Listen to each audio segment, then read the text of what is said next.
pemirsa, Assalamualaikum warahmatullahi wabarakatuh. Salam demokrasi. Ketemu lagi kita di acara podcast Jadi DIY. Nah, pada kesempatan kali ini kita telah kedatangan narasumber yang luar biasa bersama beliau, Bapak Marwanto MSI. Nah, ini beliau adalah penulis dari buku ini, Demokrasi Kerumunan. Nah, ini luar biasa sekali. Oke, nah ini selamat ini pagi, siang, sore lah ya. Selamat datang Pak Marwanto, nggih. Terima kasih, Pak. Mas. Nggih, Pak Marwanto, saat ini kegiatannya apa nggih? Ya masih terkait dengan demokrasi dan kebudayaan. Karena sebelum di KPU saya juga sudah menggerakkan aktivitas sastra dan budaya di Kulon Progo, sehingga dua hal itu tidak mungkin lepas dari aktivitas saya pasca di KPU. Kalau untuk kepemiluan sendiri, Pak Marwanto dulu pernah menjadi apa? Ya, dunia pemilu bagi saya masuk ketika pemilu era pertama reformasi, pemilu 1999. Waktu itu saya menjadi salah satu anggota KPPS. Jadi waktu itu saya menjadi Pantarleh, anggota KPPS keempat waktu itu. Kemudian menjadi PPK beberapa kali, 3 atau 4 kali. Dan di 2008 ketika ada seleksi di KPU Kabupaten, saya mengikuti dan dipercaya untuk duduk di sana sampai 2 periode. Wah, berarti luar biasa sekali. Benar-benar dari bawah ya, dari KPPS, PPK, merintis karirnya dari bawah, luar biasa sekali. Nah, ini kita tertarik nih Pak Marwanto terkait dengan buku yang jenengan tulis terkait dengan buku ini, Demokrasi Kerumunan. Nah, ini alasannya apa nih Pak? Jenengan bisa buat ini buku Demokrasi Kerumunan ini? Tentu tak lepas dari pengalaman saya menjadi penyelenggara pemilu dari 99 sampai akhir 2018.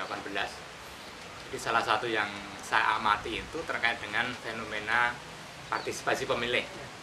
Kalau saya amati itu kok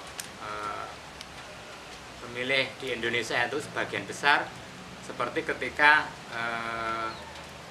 anak-anak muda di kampung saya itu main bola ya. Jadi ketika bolanya ke utara, pemainnya juga ke utara. Bolanya ke selatan, pemainnya juga ke selatan. Seperti itu tadi, membentuk kerumunan.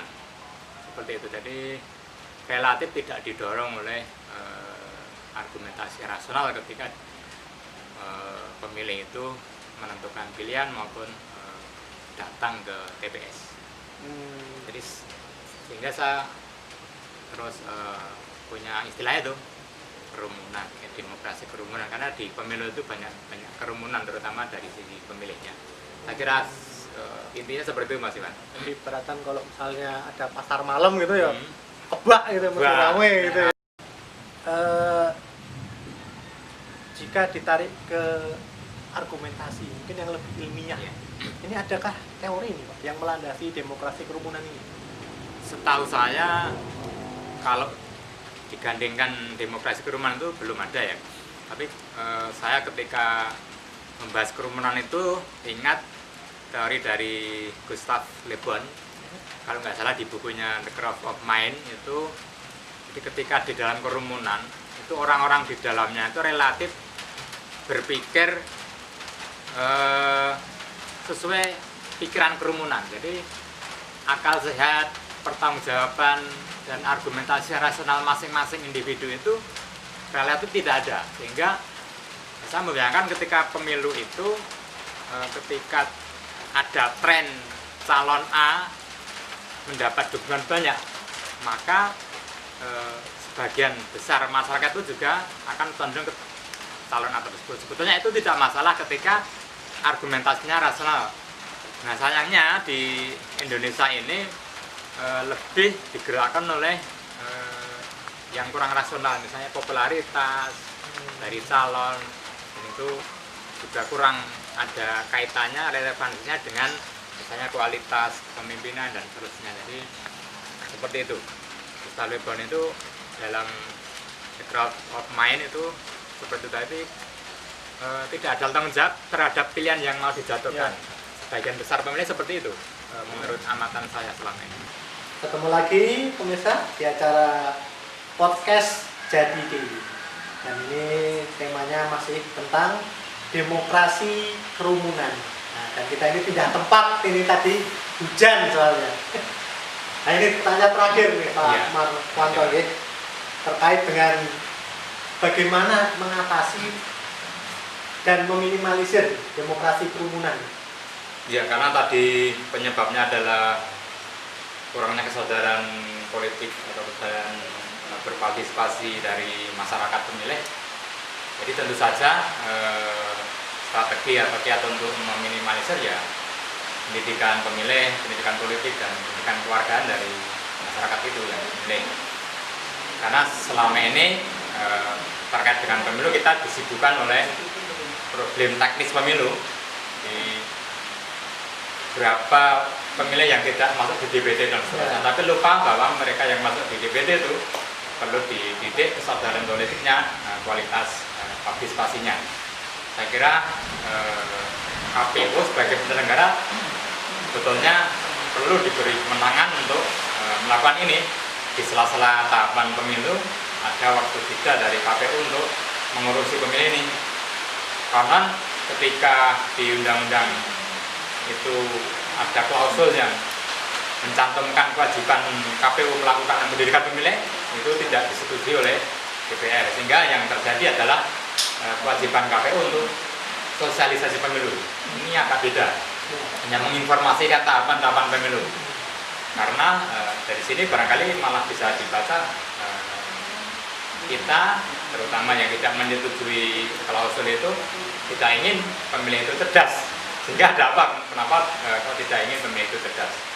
Nah, idealnya menurut saya adalah pendidikan pemilih tidak hanya dipasrahkan ke pemerintah, ke partai politik, tapi juga institusi yang relatif independen seperti KPU itu ke depan perlu revisi. Itu menurut saya. Nah, ini yang terakhir terkait dengan harapan Pak Marwanto nih di dalam konteks Pilkada 2020. Seperti apa ini?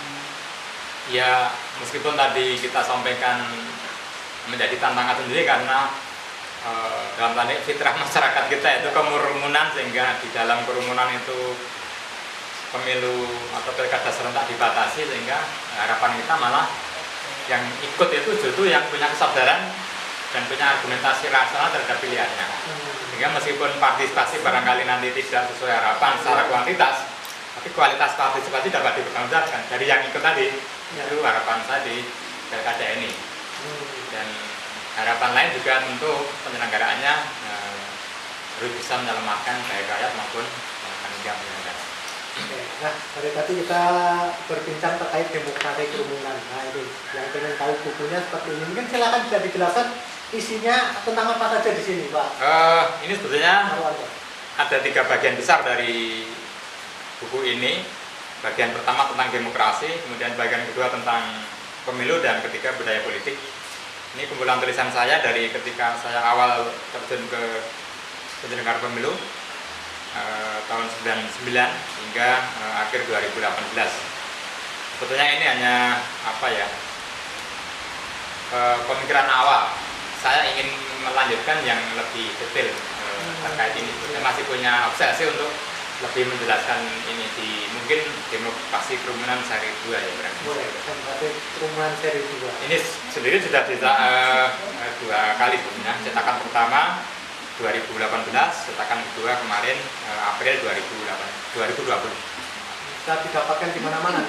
Di mana-mana, di toko online sudah ada. Ketika demokrasi kerumunan sudah muncul, Tokopedia dan seterusnya itu sudah ada. Cuma yang cetakan kedua kan penerbitnya tidak ini, jadi agak lebih mahal daripada yang cetakan pertama. Ya. Terima kasih Pak Marwanto, luar biasa sekali bincang-bincangnya tentang demokrasi kerumunan. Pemirsa, demikianlah tadi bincang-bincang dengan Bapak Marwanto MSI, anggota Jaringan Demokrasi Indonesia Daerah Istimewa Yogyakarta. Assalamualaikum warahmatullahi wabarakatuh. Waalaikumsalam. Salam demokrasi.